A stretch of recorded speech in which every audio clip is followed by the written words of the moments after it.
exhilarating, it is electrifying, it is completely exhausting for all of us, but there's really nothing quite like it. If I can set the example, if I can motivate others to do it, then they're going to want to rise to the occasion. To see these people being so passionate about what they do, loving what they do, it's great for our students to see that and how, you know, that can maybe be them someday.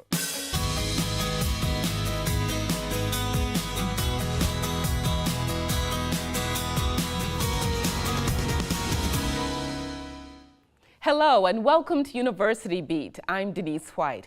In case you haven't read a newspaper, listened to the radio, watched TV, been online, or talked to somebody for the past year or so, we are in the process of choosing our next president. Presidential campaigns are complicated affairs. They're long, expensive, and full of logistical challenges. Some USF St. Petersburg students got an up-close look this past semester. Our Mark Schreiner traveled with them to New Hampshire. Politics up here are crazy. The people are so much more intensified with it. They're so much more knowledgeable.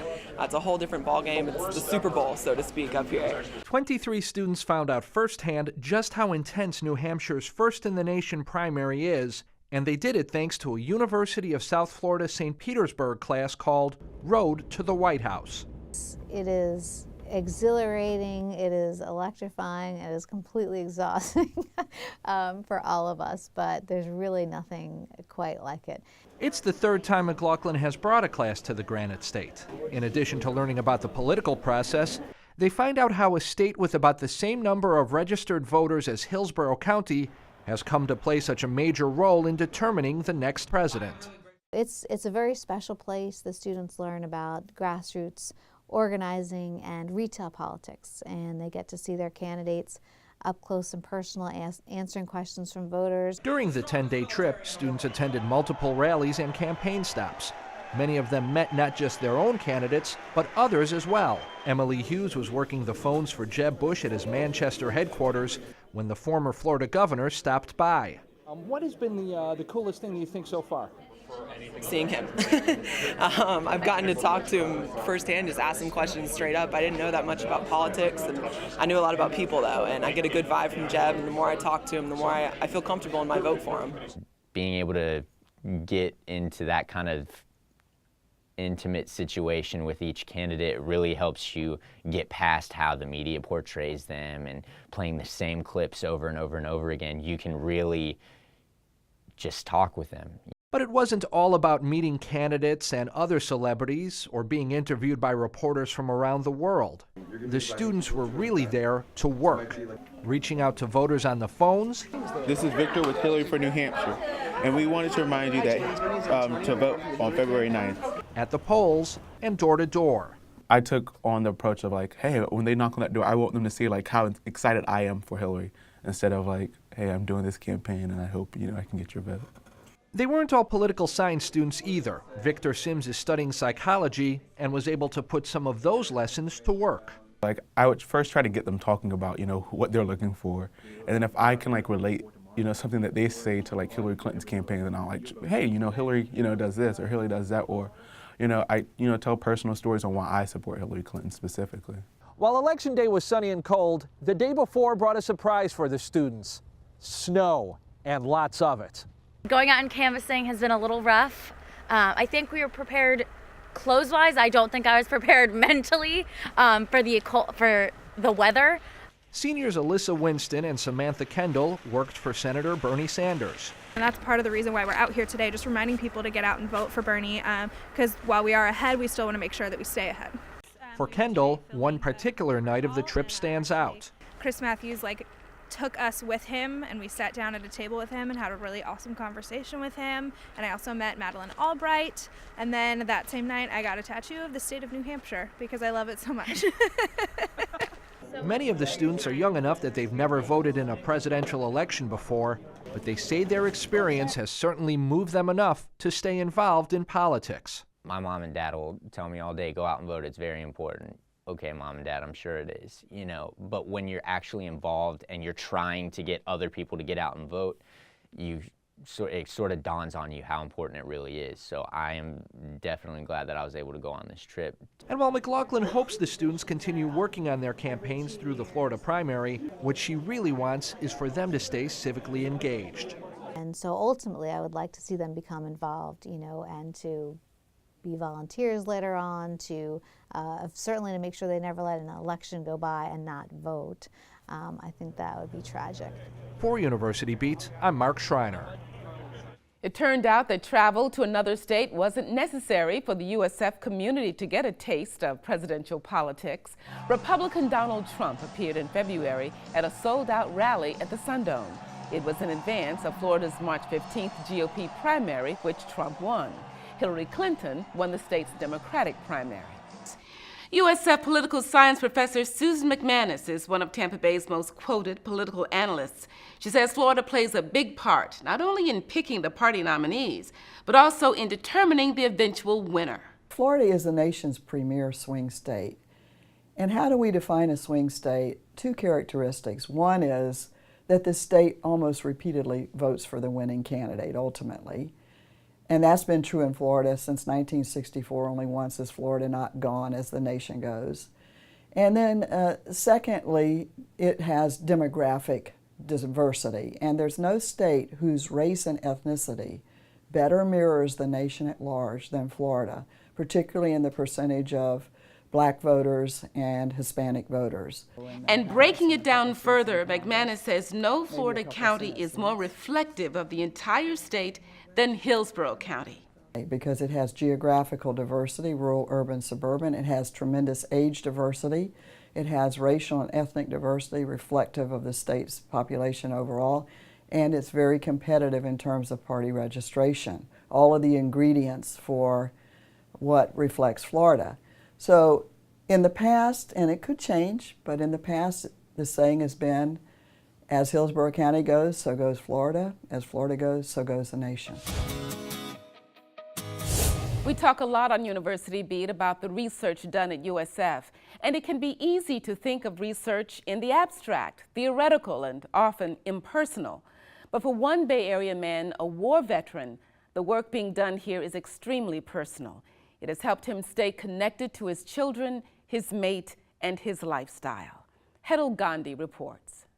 Rick Cicero and his fiancée Lynn live for adventure, jumping out of planes, kayaking on the water, firing shots at the gun range. It's all part of their love for life and for each other. He is one of the most kind-hearted, generous people I know. And she motivates me in ways that no one could ever imagine. Motivation that would shape Rick's life following a devastating injury in 2011 when he was serving as a military contractor in Afghanistan. And unfortunately at that time I didn't realize I was straddling a pressure plate. So as I turned to get out of the position I was in, I activated the device and it immediately blew my right leg off below the knee, caused severe damage to my left leg and my right arm. A former sergeant with special ops, Rick was now a double amputee, facing a long road to recovery. When you get out and you get the list of, well, you can't do this, you can't do that, you'll never do this again, you'll never do that again, it takes a whole lot out of you. And my goal is to prove those medical professionals wrong. To prove to them not only can I do it again, I can do it as good as most able-bodied people. That attitude made Rick the perfect candidate for the state-of-the-art prosthetic testing at the University of South Florida's Motion Lab. All right, go ahead and step on up into here. Dr. Jason Highsmith is an associate professor of physical therapy and rehabilitation at USF. He also works with the James A. Haley Veterans Hospital in Tampa, helping hundreds of amputees like Rick. I want to run today. How do we do that? And so we would get a gait belt and we would run with him up and down the hall. And he was a lot of challenge at that time to hold up, but now, as you can see, he can do it on his own. That's very characteristic of non-amputee gait, and so that is a good place to be. I try. Looking good, yeah. The running prosthetic was just the first step. Rick was also the first in the nation to test the Genium. It's the world's only microprocessor-controlled knee, which anticipates movements and then adapts. Within the first couple of months of walking around on a Genium, I was back in a bike suit and wearing dogs again. From training dogs to his own personal fitness training, Rick is so determined he created his own push-up device. When he showed it to researchers at USF, they took it to the next step and said, geez, this is a really great idea. It really looks wonderful. Can we make it better? And they built 3 variations, and the 4th variation is sitting outside the door, and it's the only one I didn't break. USF's team also created prostheses for kayaking and rock climbing. They pioneered military functionality testing by using obstacle courses to determine whether certain prosthetics would allow a wounded veteran to remain in service. They even helped thousands of amputees get insurance coverage for a computerized leg device by proving it works. It's all part of their work to help keep active guys like Rick moving forward. He's very independent functionally. He teaches weapons classes and different things. He continues to associate with the military community, the veteran community, and even in the private sector. He's a lot of fun to work with. He's a very inspirational individual, and yeah, we just enjoy having him as part of our research. If I can set the example, if I can motivate others to do it, then they're going to want to rise to the occasion. Job all the way across. Rick's biggest motivator is his fiancée, Lynn. He had a crush on her back in high school, but it was only after his injury that the two reconnected. He just completely brightened my day. I remember going on Facebook later that day and posting, you know, I got to talk to Rick Cicero today. It was so awesome. 4 years later, they're engaged.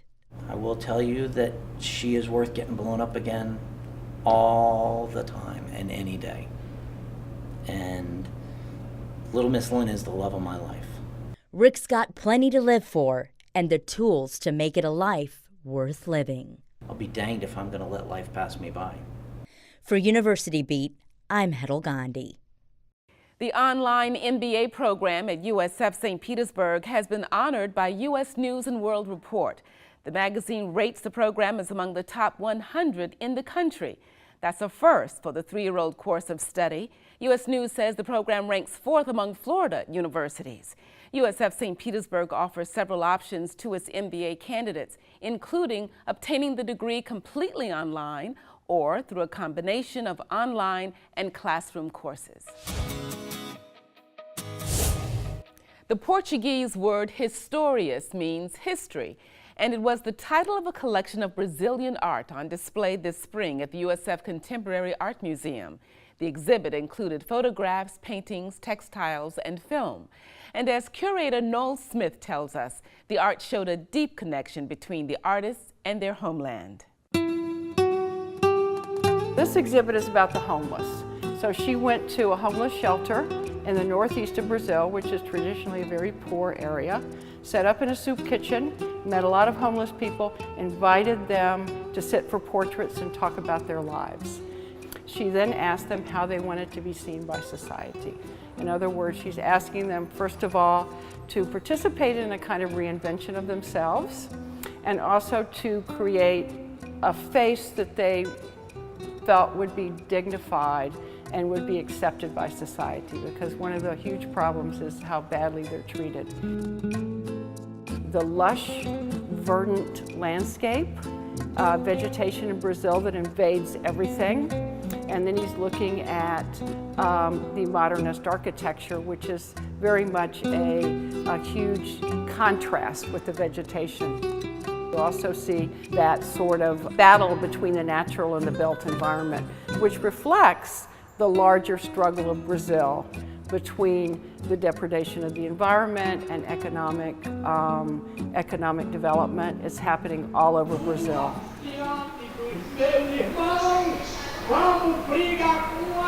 The message of the film is an examination of power, is an examination of of gentrification and how certain populations are left out of this economic development.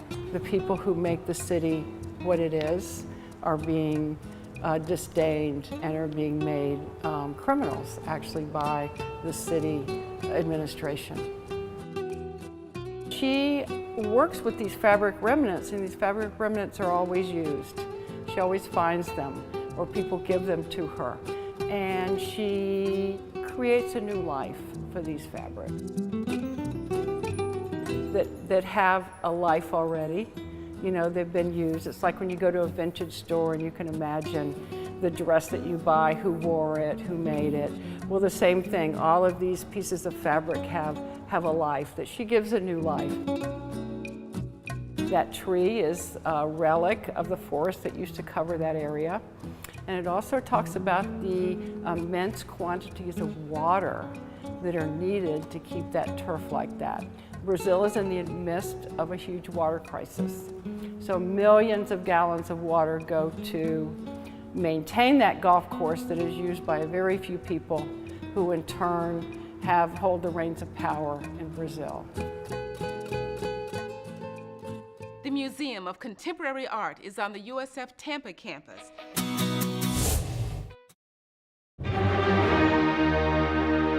Just 4 notes, but probably the most recognized 4 notes in music history. It is the open to Beethoven Symphony No. 5,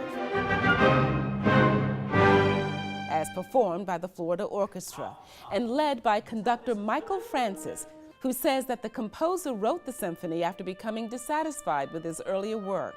At the time, Beethoven was already nearly deaf. For me, what I find so encouraging is that it's not just about talent, it's about application, about perseverance, and that takes courage.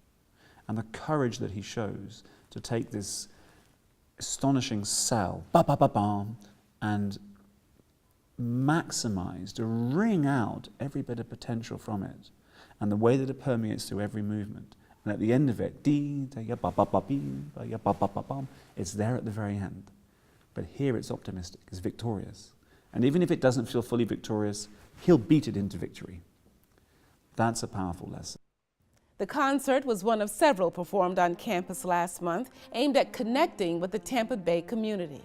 I and all of us at the Florida Orchestra truly believe in the power of music. Music has the capacity to heal, has the capacity to penetrate into our souls in a way that almost no other art form can. There's a universality to it. What I mean by that is that we can have people from many different cultures all in one room, and we could play a piece of music and we could ask them to write down their emotional reaction, and we'd be amazed how similar it would be. This season is Michael Francis's first as musical director of the Florida Orchestra. The concert was one of several performed on campus this spring, aimed at connecting with the Tampa Bay community. One of the advantages of attending a university like USF is the opportunity to network. But don't take my word for it. Take it from Bob. Jimbo, hey, I know you came here looking for a raise and a promotion, but hey, listen, we decided to give it to Bob.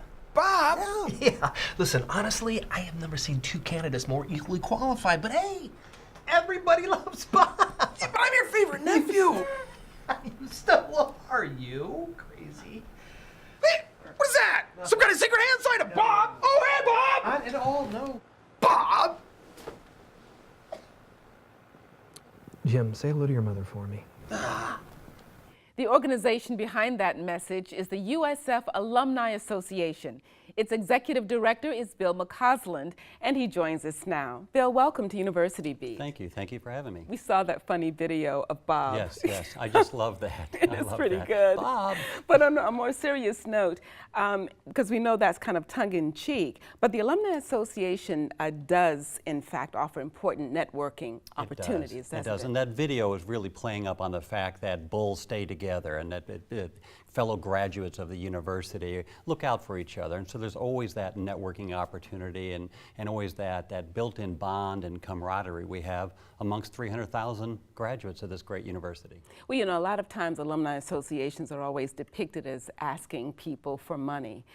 What's your response to that, and how do you deal with that? Well, I'd like to say we're not in the money asking business. We're really in the connecting alumni business. We want to connect alumni back to this university, something that served them well and something they have a strong attachment to.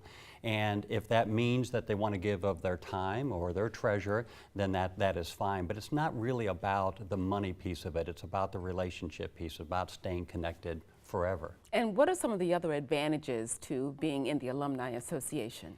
You know, it's interesting about the Alumni Association. We're not really about the benefits. I like to say it's about that emotional attachment that I mentioned earlier. I'll use it just as a simple analogy that when people sign up for AAA, they want their car towed if it breaks down. Mm-hmm. When someone gives to the American Heart Association, they don't expect something in return. They do it because it's the right reason, and they want to help eradicate cardiovascular disease. When people join the Alumni Association, they join because they want to stay connected to the university that has served them well. People have a real strong attachment to USF. Our students love it here. And yet they're students for 4 or 5, maybe 6 years in some cases, but the majority of their life they're going to be an alum of this university, and they're going to want to stay connected. So one of the best ways to do that is through membership in the Alumni Association. And it's not just a benefit for the university, but also for the community as well, correct? It is. It serves everyone, and this university does so much for this community and the community for the university. But we're graduating a very educated workforce. We're a strong economic engine, and our students who become alumni are out and making a difference in this community, many of which stay in the area. 72% of all of our alumni stay in the state of Florida, and a high percentage of them stay in the Tampa Bay region. And so how large is the Alumni Association? We have 303,000 graduates of the university, and so that's a lot. From a membership base, because we're a membership-based organization, we have 36,000 members. So a little over 10% of them are connected through membership.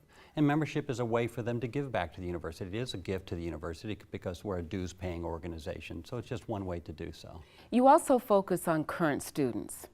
Why is that? You know, it's interesting. Some people will say to me, you're an alumni association. Why are you doing student programming? Mm-hmm.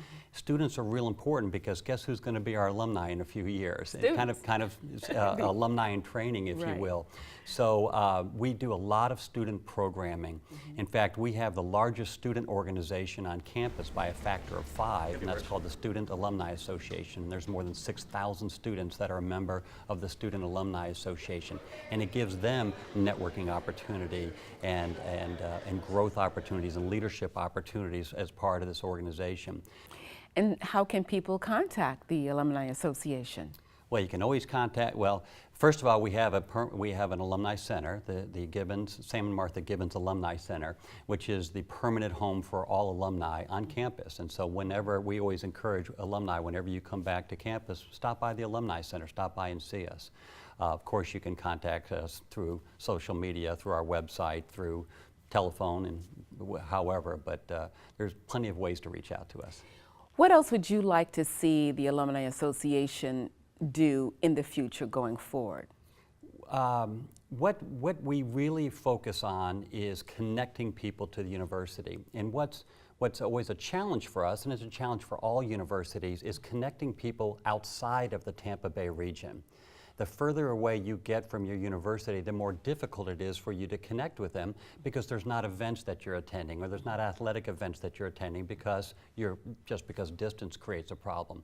So we continue to focus on activities, relevant activities for alumni outside of the region. So whether it's in Atlanta or it's down in Miami or New York or Washington, D.C., what have you, we need to have what I call relevant activities for them. Something that would say, I want to get involved, I want to attend an activity in my city, a USF-based activity. Bill McCausland, thank you so much for joining us on University Beat. You're welcome. Thanks for having me.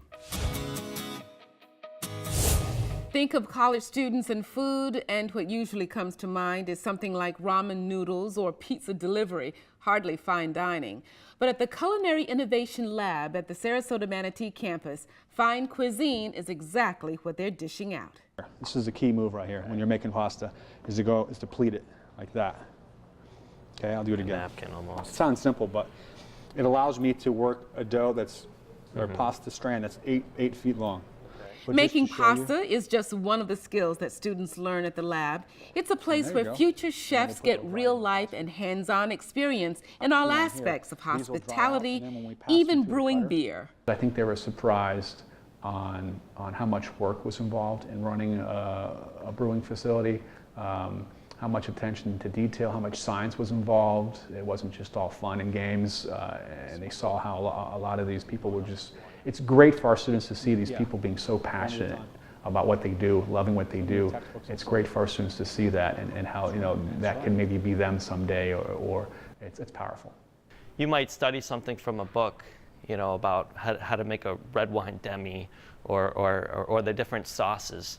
But you're not going to remember if you don't do it. You learn by doing, especially in our practice, in our industry of hospitality and restaurant management and hotel tourism. You're not going to learn these practices as well just from a book. You have to do it. Joe Askren is a former instructor at the acclaimed Le Cordon Bleu College of Culinary Arts. He says that having hands-on experience is key for students in landing a job after graduation. And that's this week's edition of University Beat. Thank you so much for joining us. We'll be looking for you again next week. In the meantime, you can find shows you may have missed or perhaps want to watch again on YouTube and on our Facebook page by searching University Beat TV. You can also follow us on Twitter and Instagram. And don't forget, if there's a story about the University of South Florida you'd like to see us cover, let us know. Our email address is ubeat@wusf.org. Our website is universitybeattv.org. I'm Denise White.